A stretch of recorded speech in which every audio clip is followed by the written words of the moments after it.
The fate of two city police detectives hangs in the balance tonight. After deliberating for 5 hours, jurors just went home for the weekend. And now Governor Hogan is weighing in on the case. WJZ investigator Mike Helgman is live at the federal courthouse with the governor's comments and what's next for the jury. Mike. Vic, on corruption, the governor noted that the city had taken some action and there was a new police commissioner, but he said the state is ready to provide assistance and will do so. He did not elaborate on that. As for the jury, many jurors had prior commitments on Friday, and court normally doesn't happen on Fridays, so they asked the judge if they could go home until Monday, and she said yes. In his final pitch in the trial of detectives Marcus Taylor and Daniel Herschel, a federal prosecutor told jurors these men became hunters. They preyed on the weak and the vulnerable. There's Detective Ram, he pulled out the handgun and the cocaine. Saying, along with fellow cops on Baltimore's gun trace task force, Herschel and Taylor looked for victims they knew would never report them, terrorized them, and took their cash.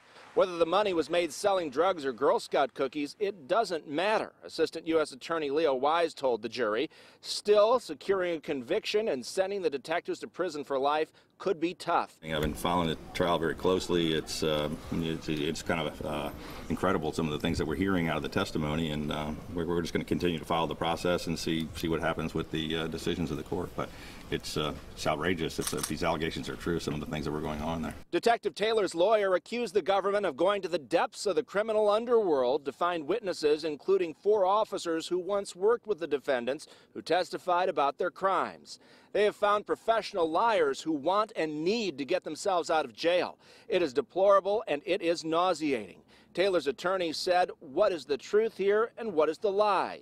You all heard a lot of lies. During the trial, jurors heard testimony that implicated other officers not charged in the case, one of the biggest corruption scandals in Baltimore City Police history. We don't know the extent of it, and the public must be informed.